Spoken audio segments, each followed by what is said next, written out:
only the really, I hate to say this, but those with the lowest IQ.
Good news is, for me, I'm here. The bad news for you is, I'm coming back.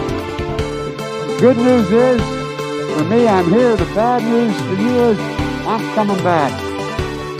Good news is, for me, I'm here. The bad news for you is, I'm coming back. Good news is, for me, I'm here. The bad news for you is, I'm coming back.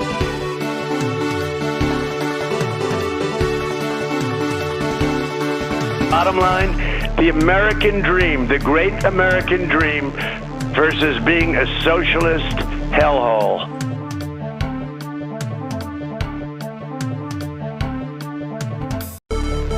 Bottom line, the American dream, the great American dream versus being a socialist hellhole. Isn't it wonderful to allow protesting? No. To allow protesting? No. No. No. No. No. No. No. No. No. No. Isn't it wonderful to allow protesting? No.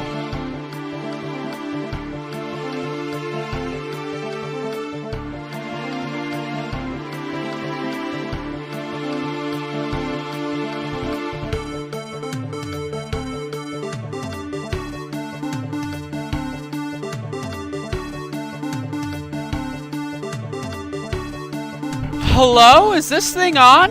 Is this fucking thing on? Holy Macintosh. Yo, this thing is on.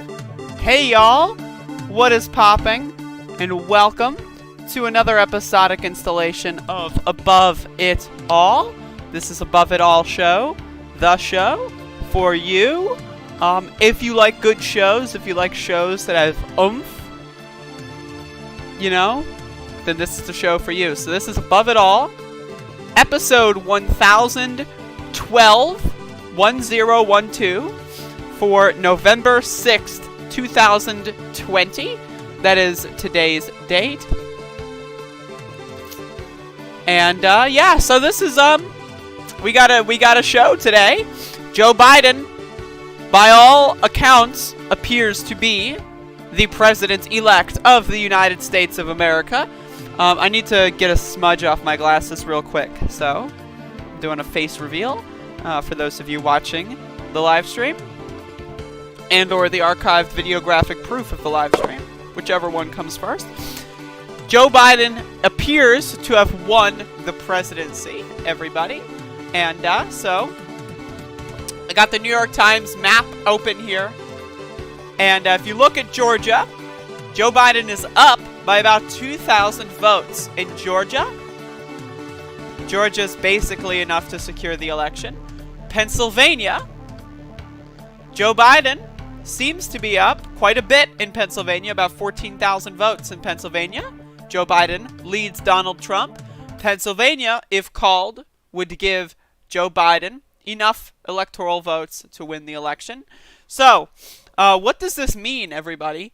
There's a lot of people freaking out because, Joe Biden's not too good. He's not that great of a candidate. He's not that great of a person. And people are freaking out, right? But this is the thing we need to understand here. If you're a disaffected leftist, you hate Joe Biden. I get it. I hate Joe Biden too. But you have to understand that Joe Biden becoming president over Donald Trump is the preferable option. Donald Trump being defeated is a huge blow to the gaining momentum of fascism in this country, right? Donald Trump got 69,927,649 votes. That's more than Barack Obama in 2008. Trumpism, by all measures that we can use to account for these sorts of things, Trumpism is not only alive and well, but Trumpism has been thriving over the last 4 years. Donald Trump got about 8 million new people that did not vote for him in 2016 to vote for him in 2020. 8 million people saw what was going on around them and decided that Donald Trump was the solution. That is a giant problem for the United States of America. That is a giant problem. But Joe Biden, he's not perfect. Yes, he's a racist piece of shit. Yes, his entire political career has been corruption after corruption after corruption, legislating racism into American law, legislating classism into American law. His career has been not good. Let me just tell you, Joe Biden's career, No good. No good. 47 years, as Donald Trump says, right? But again, Joe Biden is a stepping stone.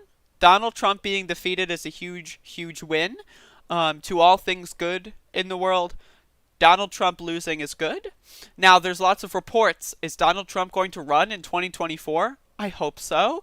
This is what I've been saying for a while now. So here's my fan fiction here. Trump loses the election, right? We're at that part. So step one has been accomplished.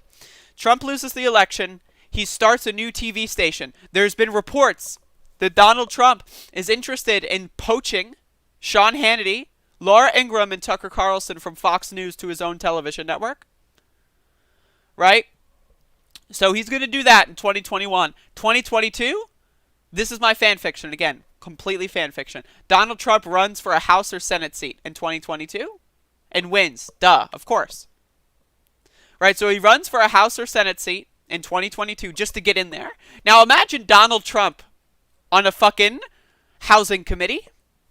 Imagine like Donald Trump being in the position where he can ask like a big tech CEO questions in a Senate committee. Now imagine that, right? Now let's say Republicans hold the Senate, right? He gets in there. Let's say Republicans hold the Senate again. That could be extremely funny. And then Donald Trump's going to run again in 2024 for the presidency and lose. That would be my perfect fan fiction. Now obviously, best case scenario, the guy just goes to prison and we're done with him. Duh, best case scenario. But I really don't see that happening. Dev J in the chat asks, why are there two different kinds of blue? The Wisconsin and Michigan blue, these are states that were red in the last election and they flipped to blue. So that's what that little marking means. Top Damage Wizard, a Trump 2024 run or even a Trump news channel could permanently break the Republican Party. Exactly. The Republican Party needs to be eradicated. The Republican Party needs to be destroyed. Now let's assume there's people like Tom Cotton, maybe Mitt Romney wants another crack at the bat, that want to try to run on Republicanism. I want them to fail. Donald Trump has completely transformed the Republican Party. Look at Marjorie Taylor Greene, who won a seat in Georgia. She's an open and proud QAnon person. She is now an elected member of Congress. The Republican Party is the cult of Trump party. If Donald Trump continues to run, he is only destroying the Republican Party even further. Now, could Donald Trump win more votes in 2024? Maybe. He did it from 2020 to 2016. That was one thing. And I will say, Roku Jones, you told me Trump would get 70 million votes in election stream night. I didn't think that would happen.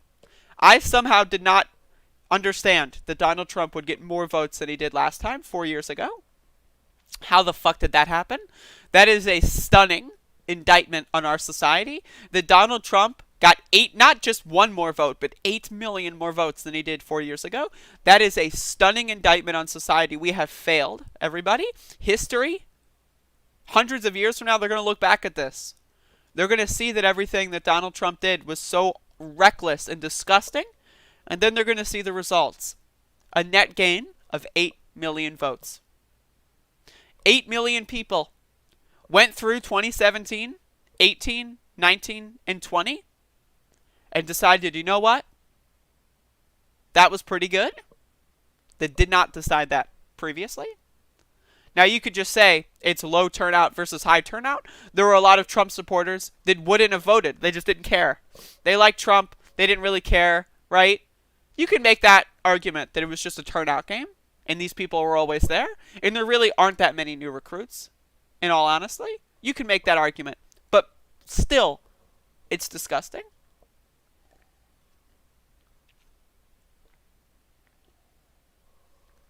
I'm drinking my soy-based coffee, by the way, in case those are in there wondering. But yeah, so Joe Biden, president-elect. If he wins Pennsylvania, it's done, and it looks like he's already won Pennsylvania. Some places are calling it. Decision Desk is calling it. I just like New York Times because whatever. I like their layout. Their interface is nice. It's good stuff. North Carolina Senate race. Still worried about that. Still worried about that. Georgia Senate race is in January. They're going to decide the future of the Senate, which is going to decide the future of this country. So, it's not over yet. It's not over yet. We've got the unnecessary sequel to 2020.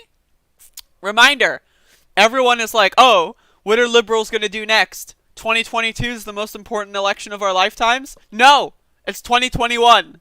Georgia's special election, the most important election of our lifetimes. If you know someone that lives in Georgia, hit him up. If you know someone that knows someone that lives in Georgia, hit him up. Because if both Ossoff and Warnock are able to win their seats in Georgia, then good things might happen. And again, I just want to reiterate, if you think the Democrats stole this election but somehow forgot to steal the Senate, oopsie daisy, we stole the presidency, but damn. All those ballots, we just forgot to circle in the Democrat Senate candidates. You're foolish. This election is not stolen. This election, yes. Okay, let me just say, voter suppression exists. Voter depression exists. Everything, right, that we knew existed before this election still exists. But those are all the rules that Republicans have been using to stay in the lead all this time. These are all the rules that led to Donald Trump getting less votes than Hillary Clinton and becoming president. These are the rules that led to George W. Bush getting less votes than Al Gore and becoming president. These are the Republican rules. They rigged the game and they still lost. Now, the Senate is a much higher rig than the presidency when it comes to the way these elections work. There are 30 senators that represent the same population as California and the Midwest. 30 senators. For all these red states, 32, 4, 6, 8. Who do we appreciate? Not these fucking red states. Yet they've got like 30 fucking senators. California's got 2. The Senate is a big problem. And we're going to be spending this program, my show above it all, I'm going to be spending a lot of time, depending on how the results of the Senate election go, either maybe talking about what we can do. But if the Republicans control the Senate, I really don't know if there's anything we can do. I don't think we're going to get a second stimulus. We might. We might just have to, but I don't think we will. If Mitch McConnell has any control over anything, I think we're fucked. But anyway, that's the election 2020. Again, it is 4:12 p.m. on November 6th. Joe Biden, elected president of the United States. But they forgot to rig the Senate elections. Silly Democrats. Silly Democrats. Only the really, I hate to say this, but those with the lowest IQ. They just forgot. They just forgot to rig the Senate races. Oh, God. Hey, Mud Joe. Hello, Mick Coheney. Gerrymandering and redlining still exist. Yeah, huge problems. That's the thing. If Democrats take the Senate, we can maybe get DC statehood. That'll even things out a little bit. Maybe have a referendum in Puerto Rico for statehood versus independence. Roku says Mitch is old. He doesn't have many years left. It's not about, I don't think Mitch is going to be a problem in 5 years. It's about the next 2 years. It's about the short term. He's not going to die in the next 2 years. He's not going to retire in the next 2 years. He just won re-election. We don't have that much time. When it comes to climate change, we don't have that much time left. 2 years could be a make or break. Is there any chance the Senate will get reform? Would we need the Senate in order to get change in the Senate? If we got rid of the filibuster and the Democrats were really bold, I do think if Democrats take the Senate, DC statehood is a guarantee. That's 2 more Dem senators. I think DC statehood is a lock. I think that's 100% chance if Democrats take the Senate.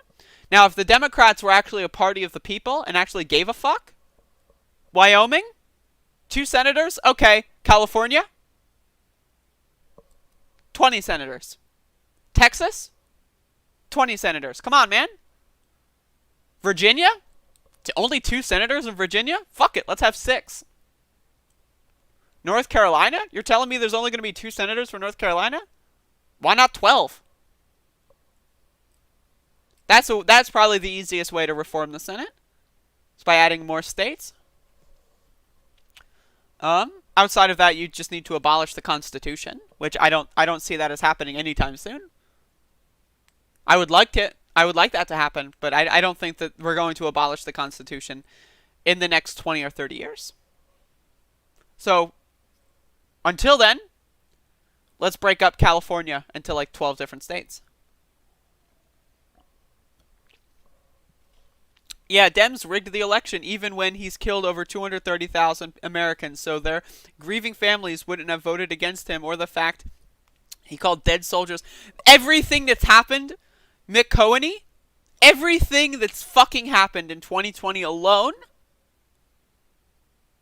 and Donald Trump still got more votes. I cannot believe it. I cannot believe it. I literally cannot believe it. I'm not baked. But you know what? Maybe I should be.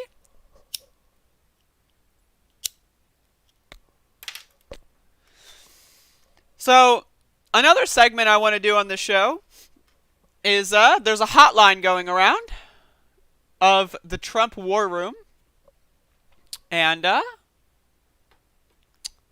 give them a call.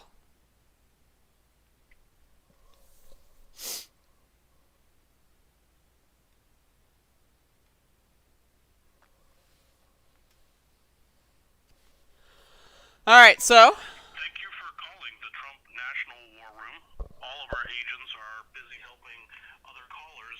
At the tone, please record your message. When you finish recording, you may hang up or... They ruined the War Room! Oh my god, dude, I had this whole segment planned. But they shut down live callers. I had this whole segment planned. Motherfucker. Well, now what am I going to do for 30 minutes? Now what am I going to do for 30 minutes? They shut down the fucking hotline. God damn it. The radical left is at it again. Oh, fuck. Now what do I talk about? Dude, I called this War Room like an hour ago and had like a 10-minute conversation with the lady pretending to be a Trumper in North Carolina. And I was like, dude, I'm just going to do it again on the show later. And that was like an hour and a half ago. And here I am, about to do it on the show. And all the available I guess 4chan found out or something. I don't know. Damn, that sucks. Well. Anyway. Hello, Alex FYI. What's poppin'? You should ask the Trump War Room what their plans are for the Civil War. The Trump War Room. I love the fucking, like, hardcore alpha male wannabe energy that goes into the fucking War Room. That's something that both parties do. The Biden War Room. It's like, War Room? Bro, it's an election. Fucking War Room. Jesus. I just want to give a shout out. There's a documentary I watched a couple days ago called The Man Card. It's about an hour. And it's basically about the rise of toxic masculinity, especially white masculinity, from Richard Nixon all the way to Donald Trump and what the through line is. And I would highly recommend watching it if you hate men just as much as I do. If you hate men like me, I would recommend watching The Man Card. Very good documentary. But yeah, these people are just like, again, the war room, the fucking war room. Like, Jesus Christ. Like, these people think that they're fucking knights, like, fucking resisting the fucking influence of Satan or something. It's like, Jesus Christ. And that's like the shit that they actually talk about, you know? Like, it's the shit that they actually do. Did I call Don Jr.'s voter fraud line? I think that was the, I don't know if that was Don Jr.'s, but it was the Trump war room. It was going on Twitter when I woke up, and I called them earlier, and I was like, you know, I'm just going to do this for the show, and now they're full. They don't have anyone else. It's unfortunate.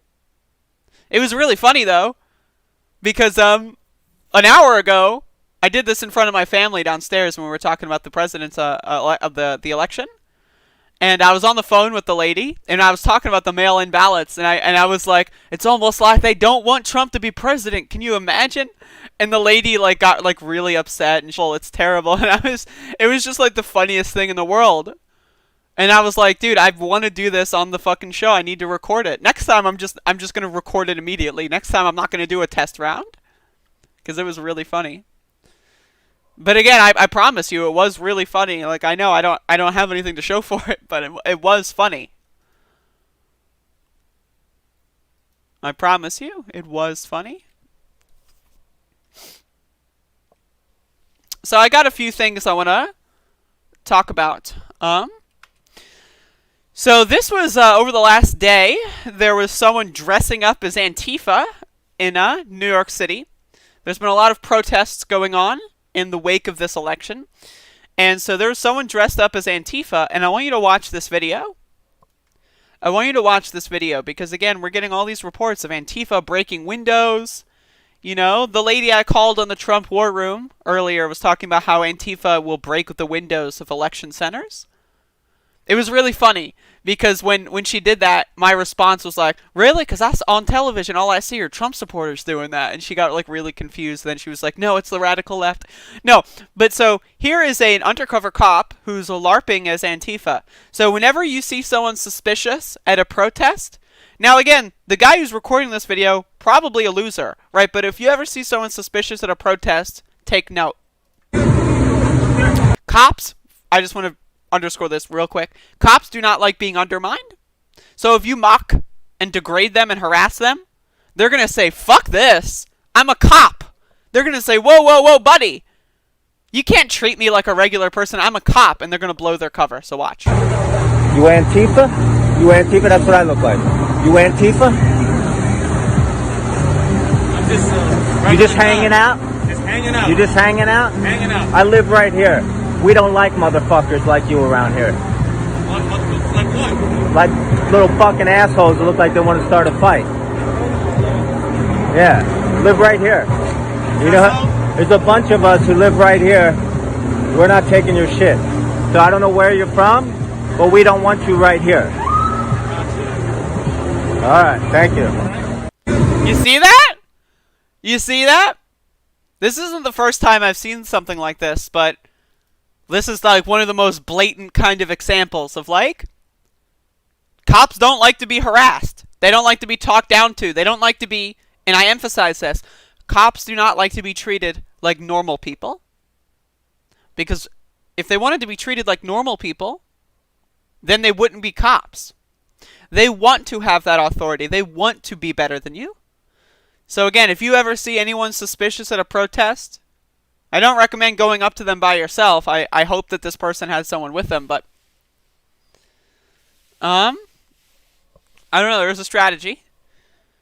It's a lot better. I think this strategy is a lot better than going on social media and posting pictures of people you think are cops and saying this person's a cop and then they turn out not to be a cop and you just ruin their life.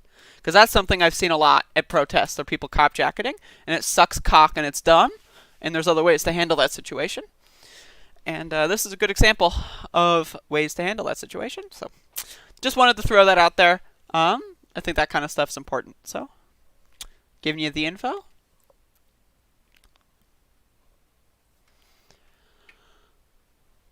Looks like Hilarity Brebo definitely missing the mark on the English language today. Well, that's why, Will D, you never want to do these things with by yourself in an unsafe environment. Never. So I'm assuming that they've got some backup of some sort. But yeah.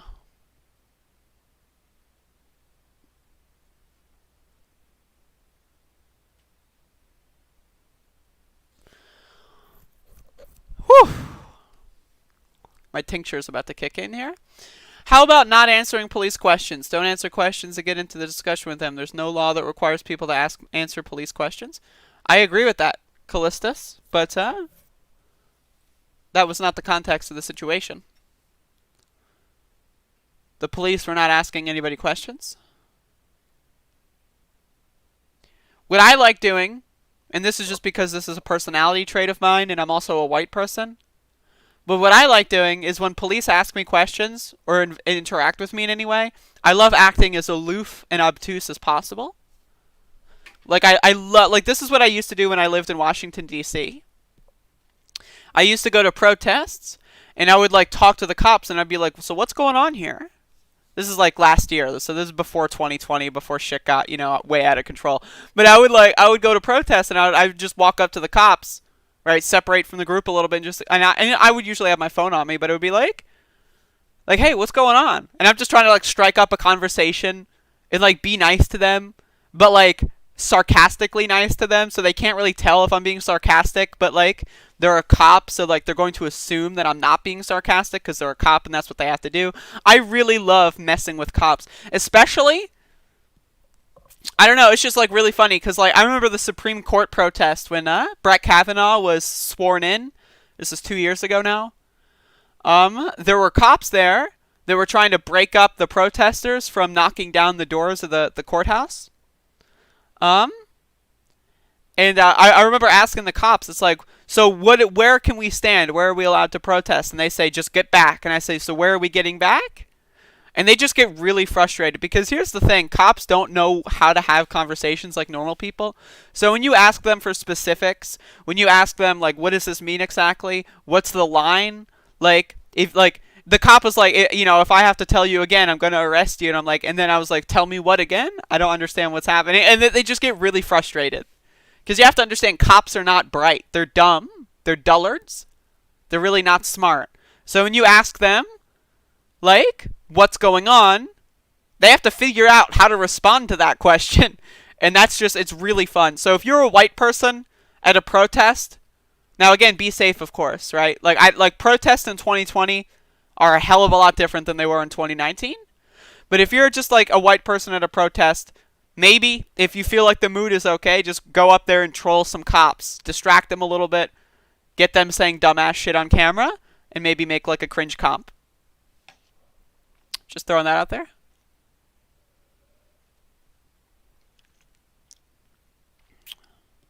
WT serves. I'm guessing you think people objecting to cop murder is going away because Biden wins? Are you talking to me? What? The meatheads who wield the coercive monopoly of the state. The emojis. I always appreciate the emoji gang.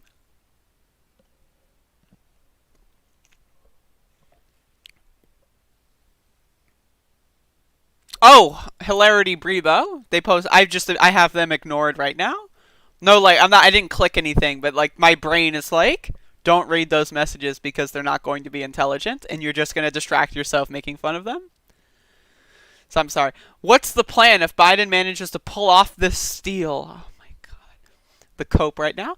Are the riots going to end? Yes. So Biden's going to steal the presidency. Somehow they managed to steal the presidency and not the Senate. Right? Somehow. I don't know how that happened. And then the riots are just going to disappear. Remember when Donald Trump was like, Corona's going to disappear on November 4th? That hasn't happened yet. It's almost like Donald Trump doesn't know what he's talking about.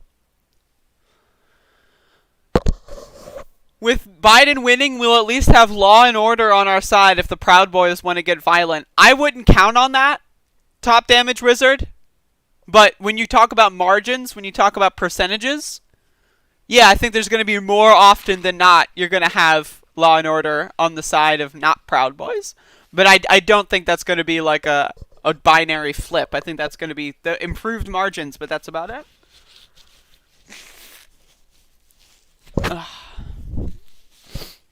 As Hilarity Brebo loves to point out, everyone I disagree with is a criminal.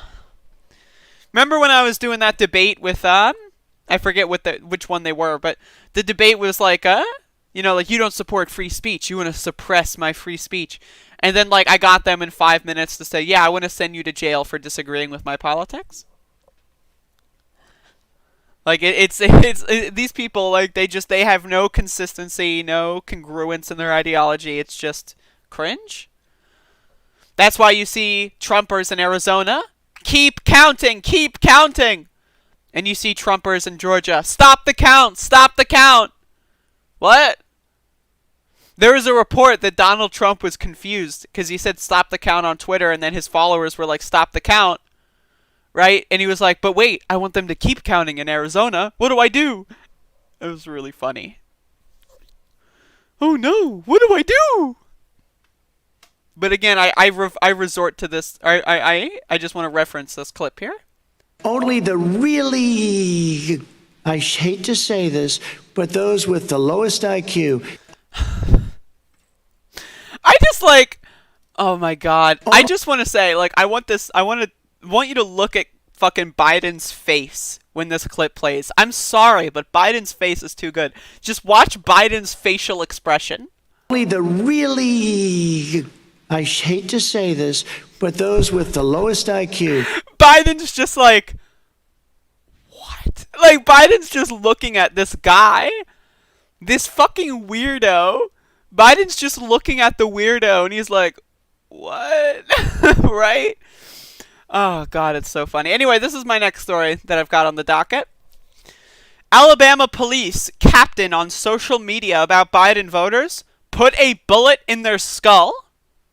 This is from Thursday, November 5th, from ABC 3340 News. The absolute state of the police in this country. Jesus Christ. So, Flomaton, Alabama. An Alabama police captain has resigned from his job after making political and potentially dangerous comments on Facebook, referring to supporters of former Vice President, now currently President-elect Joseph Robinette Biden II. On his personal Facebook page, former Flomaton police captain Scott Walden reacted to a post critical of people who voted for Biden, saying, "They need to line up every one of them and put a bullet in their skull for treason." This is not a random cop who's like 23 years old and just got on the force. This is not like some, random cop on like an alt account posting some cringe. This is a police captain of an Alabama city who's presumably, if you look at them, they look like they're at least 40, maybe 50, running on 60 potentially. Jesus Christ. Look at that hairline, right? So, what? Yeah, just kill 75 million people. That's how many people voted for Joe Biden. Police captain, by the way.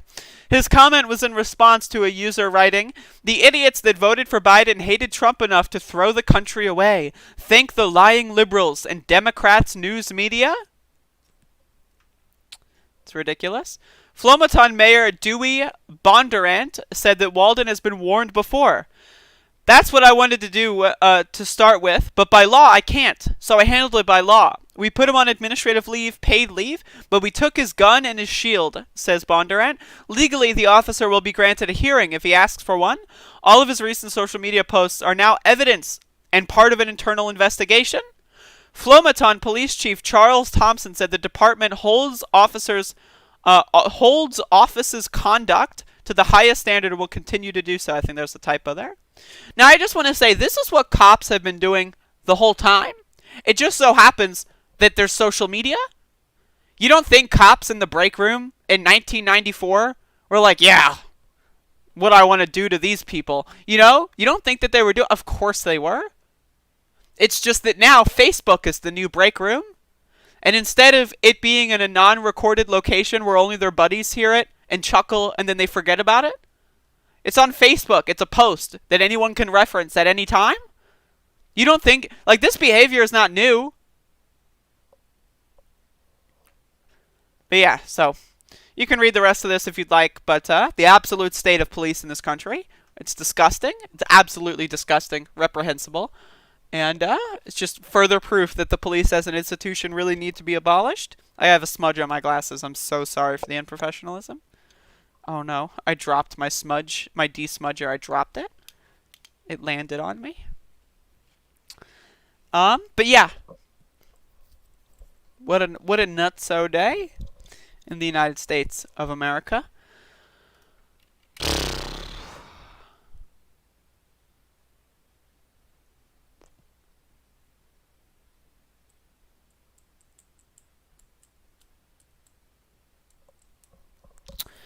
Honestly, we have to help people who have been inculcated into this fascism. Those that can be helpful if any. I mean, yeah, I don't think 70 million people that voted for Donald Trump are beyond repair. But Jesus Christ, like, there's a lot of work that needs to be done. They're the original slave catchers. Yep. The police as an institution. I mean, you see a lot of police still have, like, references to being slave patrols in their, like, logos and shit like that. In 2016, Trump supporters said they don't care if Trump cheated. Now they are crying. Yeah, it's great. It's hilarious. If libtards spent 5 years saying, not my president, I'm sure Trump supporters will do the same with Biden. What? It doesn't change the fact that... What? That doesn't change the fact about who the president is. Saying not my president does not mean that all of a sudden that's not the president. Hello? I love the cope that right-wingers are doing. They're the SJWs of 2015. They just don't realize it yet. I think some of them are realizing it. But these right-wingers are the SJWs of 2015.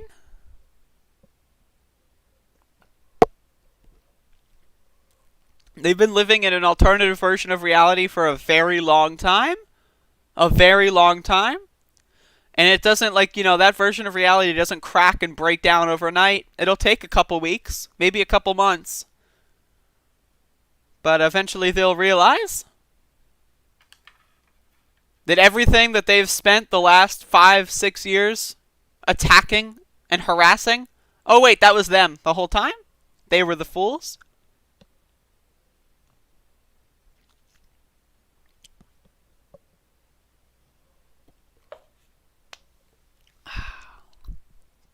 I had some coffee grounds in my fucking coffee. Because I made a mistake.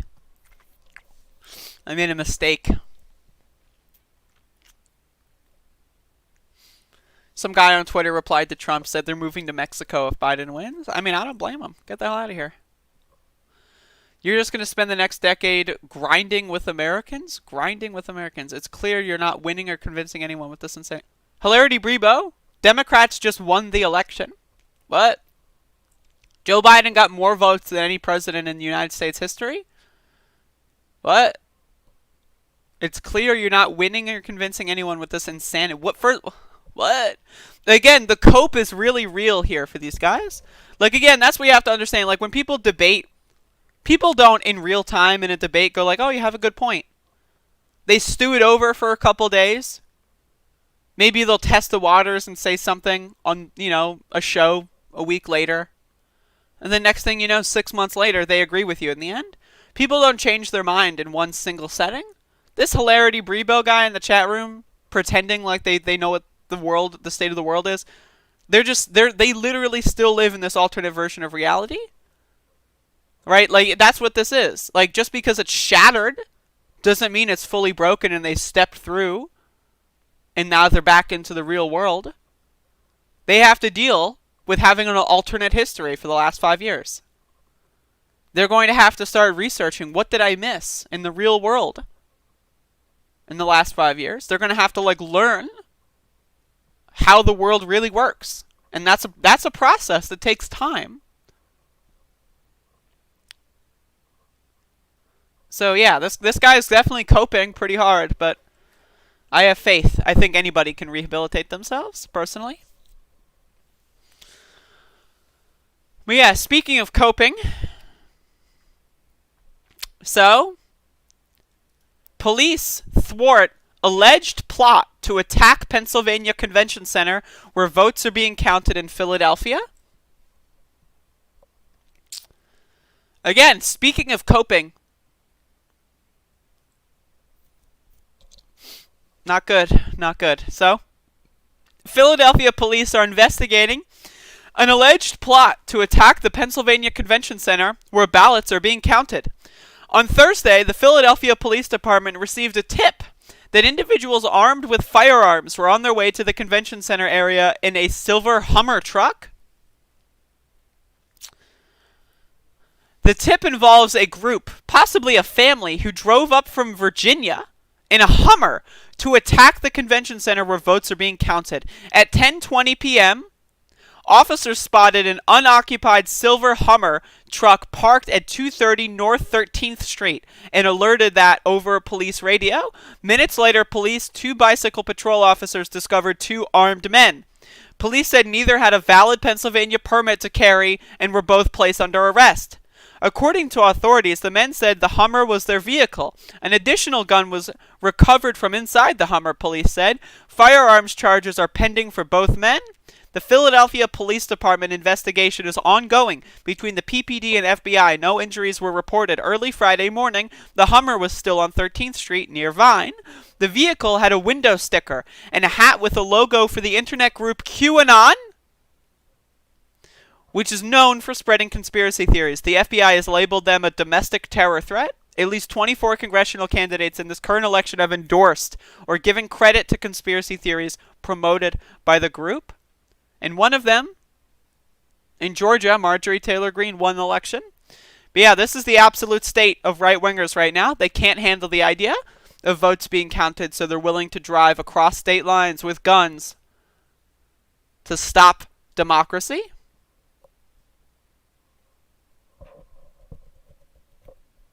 It's ridiculous. It's ridiculous. This country is in shambles. It's ridiculous. I don't know. It's scary. It's certainly scary. I really don't have any profound additional information here to say, but it's fucking horrifying that these people are out here threatening to kill people because they want to count ballots. It's just it's a disgusting mismanagement of human resources. It's ridiculous.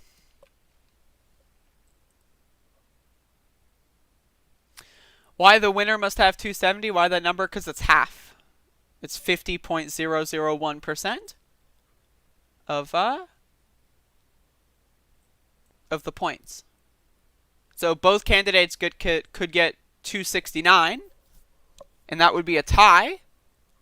Or one of them can get 270 and the other one 268, and that's 50.001%. Therefore a win.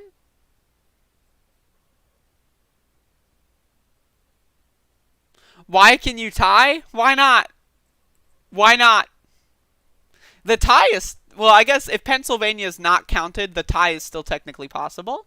If Biden got, Georgia, and then Trump won every other state besides Georgia that was still in play, that would be a 269 tie.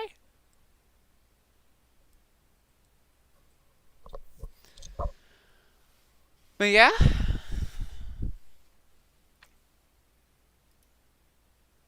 So let's talk about Congress. Let's talk about the House of Representatives.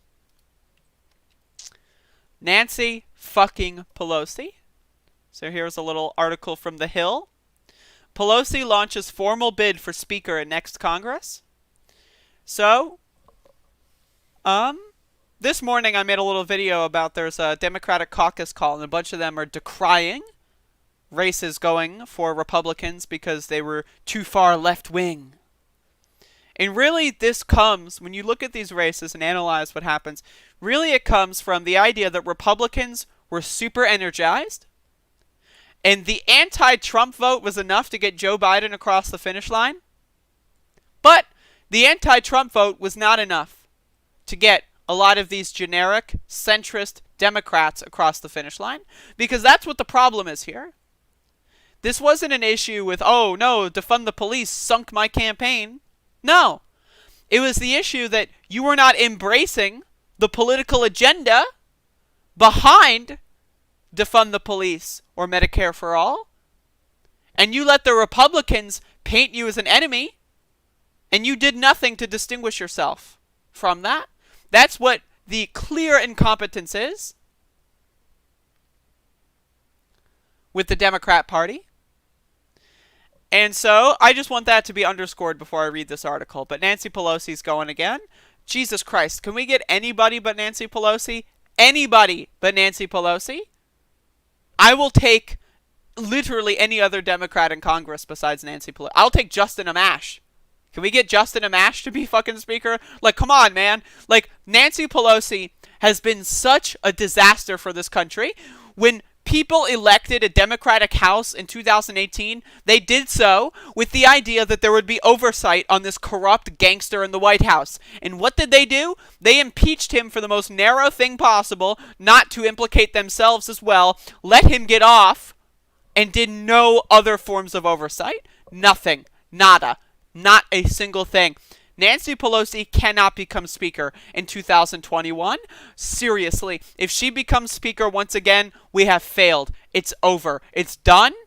We need to wait until 2022 again before any sort of electoral victories can be had. And seriously, we don't have that fucking kind of time. So let me read this article from The Hill. Speaker Nancy Pelosi on Thursday formally launched her bid to keep the gavel for another 2 years, sending a letter to fellow Democrats seeking their support.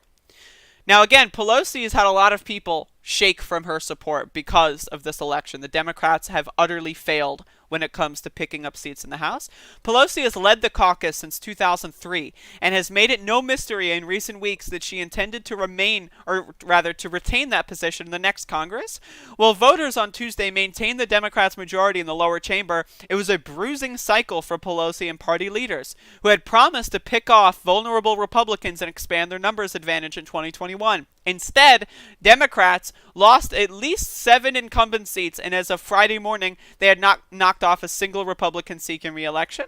Now, there have been slightly more changes to that. I believe there was a key House race in Georgia that was called over the last couple hours. But still, this is a disaster. The House was a disaster this year.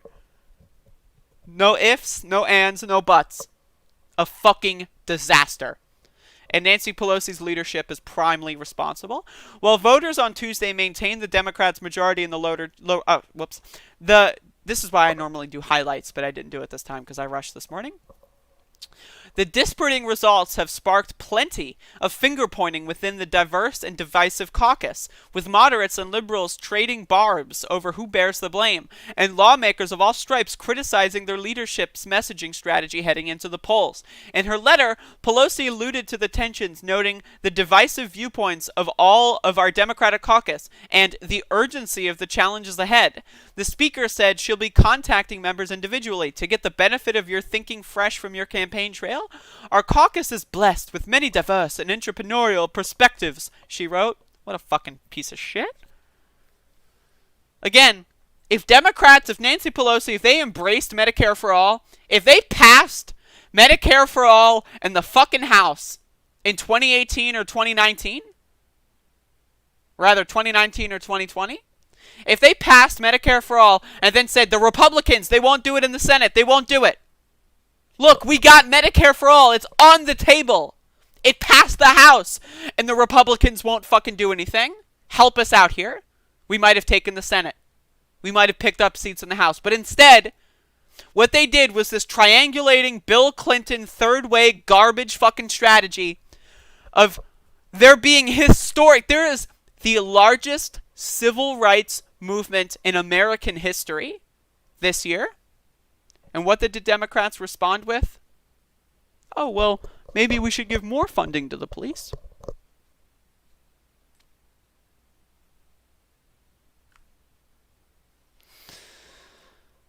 It's ridiculous. It's ridiculous. It's ridiculous. But Pelosi largely focused on the Democrats' legislative plans for the next Congress, promising to move quickly with the help of a potential President Joe Biden on efforts to tackle climate change, boost healthcare access, launch a massive infrastructure initiative, provide coronavirus relief, and reform the election system. By the way, remember when they passed the HEROES Act and then stopped talking about it at all? Our vision for the next 2 years must be to build on the success of the Democratic House majority in the 116th Congress and to harvest the extraordinary vision, values, and vibrancy of our what a bunch of bullshit. It's just...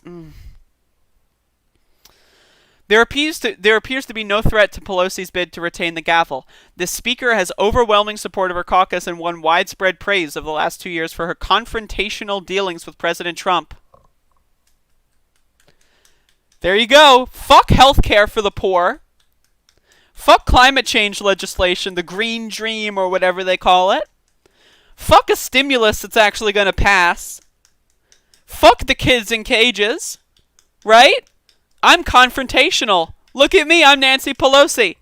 Fucking piece of shit. I fucking hate Nancy Pelosi. Yet a small group of restless moderates frustrated with Tuesday's election results is already in talks to recruit a Democrat to take her on. Again, I will take anyone besides Nancy Pelosi. And I'm serious about that. I'm serious about that. With many race results still outstanding, it's unclear if the effort gained steam. Pelosi had faced a revolt from a similar group of rebellious lawmakers after the 2018 cycle, but they were unable to find a candidate willing to challenge her, and Pelosi won the gavel this Congress with votes to spare. Nancy Pelosi is a huge disaster for America. I just... If you want to talk about the evil villains of the last 4 years, 1, Donald Trump. 2, Mitch McConnell. 3, I'll just throw Paul Ryan under the bus. And then 4, Nancy Pelosi. These people have done more damage to the American people, have done more damage to the political atmosphere of America. They've done more damage to the lives and the health and the well-being of American citizens than I think any American politicians have in a very long time. Just the sheer lack of accountability. Nancy Pelosi, knowing that George W. Bush illegally lied to get us into a war, didn't impeach him, didn't even try. And we trusted her to take on Donald Trump in 2018. Of course, I use we very lightly here. I had no say. You had no say. You watching this had no say. It was the aristocrats who chose her. After she failed to hold the last Republican accountable, people were like, maybe she'll change her mind. That experiment failed. Nancy Pelosi was a failure. An absolute, an utter failure. And I really don't have words harsh enough to criticize Nancy Pelosi. I really don't. And I'm gonna end my fucking soliloquy with this. Only the really, I hate to say this, but those with the lowest IQ would vote for Nancy Pelosi to become Speaker of the House in the next Congress. Absolutely. Just fuck. I hate her. I hate her. Eat more ice cream. Oh, eat more ice cream. Oh, eat it. Oh, eat the ice cream. I wish. I haven't had ice cream in a while. I could go for some ice cream right now.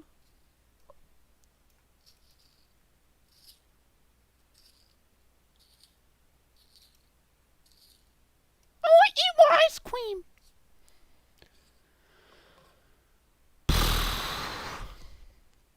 Anyway, I'd like to thank everyone for watching this episodic installation of Above It All.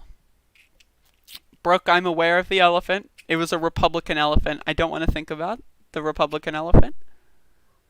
They've been led astray. Instead of stealing the crops, they're protecting the crops. Can't have it. But thank you for watching today's episodic installation of Above It All. Over the next couple weeks, I'm probably going to do a little bit of a programming change. I might do a longer show.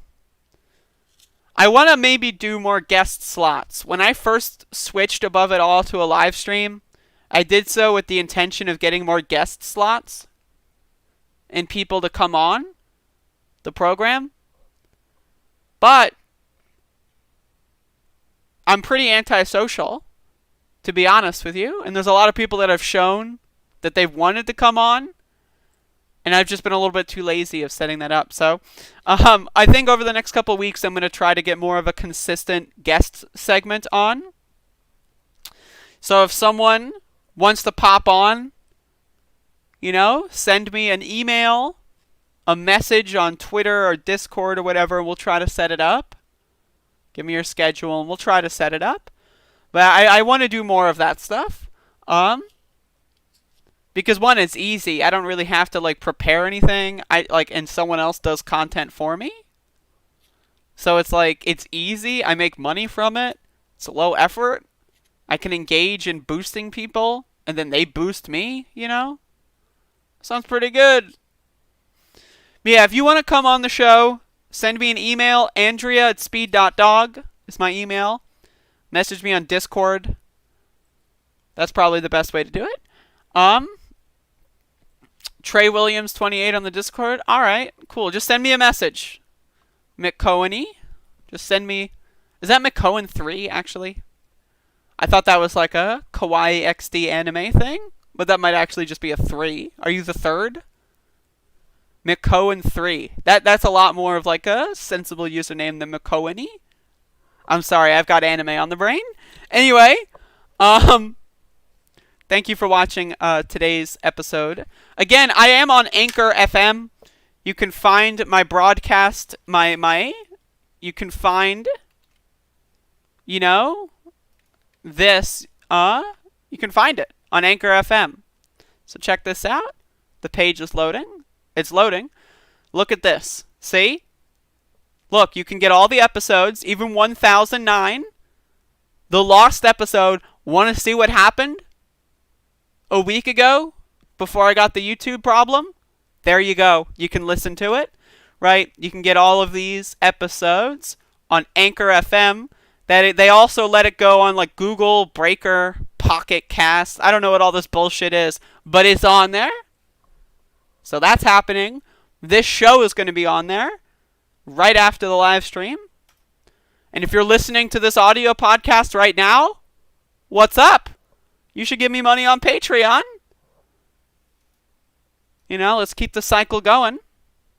I think, Will D, is it better to listen on Anchor or Spotify? I have no idea what's better. If you hear, I have Anchor lets you do a pre-recorded advertisement thing. If you hear my pre-recorded advertisement thing at the beginning of the podcast, I've made my money. So, just throwing that out there. I might stream again later today. Not sure. We'll see. So again, thank you for watching. And yeah, so goodbye. Goodbye. Goodbye. Goodbye. Goodbye.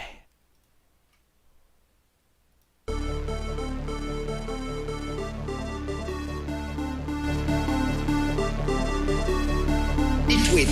That was an opinion of somebody, and that was a retweet. I'll put it out there. People can decide for themselves. I don't take a position. And he's like this, and we were, I need water, help me, I need water, help. And this is on live television. Antifa exists. Antifa exists. 8 months after his alleged meeting with the Burmese executives, so this Burmese, they say, pronounce it Burmese. real beautiful company. Well, it was an amazing phone call I made. 40 Wall Street actually was the second tallest building in downtown Manhattan, and it was actually, before the World Trade Center, was the tallest. And then when they built the World Trade Center, it became known as the second tallest, and now it's the tallest. And I just spoke to my people. Isn't it wonderful to allow protesting?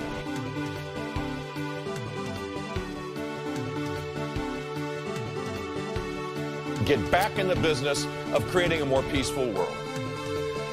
Please clap. No good. No good. There's an old saying in Tennessee, I know it's in Texas, probably in Tennessee, that says, fool me once, shame on